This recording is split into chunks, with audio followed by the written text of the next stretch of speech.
If you refer to our video entitled, How Much Can I Afford?, we talked about 3 key determining factors when you're qualifying for a mortgage loan.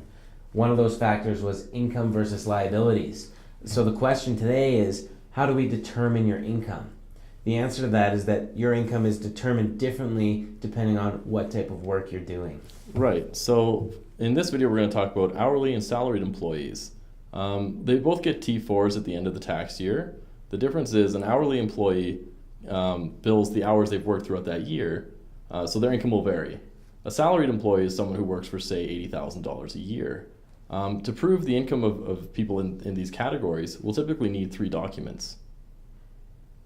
The first document we're going to need to verify your income is a recent pay stub.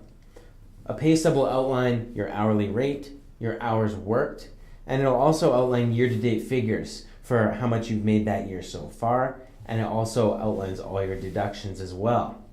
We also use the pay stub to verify your employer. If the pay stub doesn't match the employer that you're working for, then there's going to be other questions. So the second document we'll need is a recent letter of employment. This can be procured by talking to your boss or human resources department. The letter must include your annual salary, start date, and position on it, and it's best if it's signed. If you're an hourly employee, instead of your salary, it'll have your hourly wage and your minimum guaranteed hours. Typically before any mortgage lender will advance you funds, they'll call and verify this information. The last thing we're going to need to verify your income is called a notice of assessment.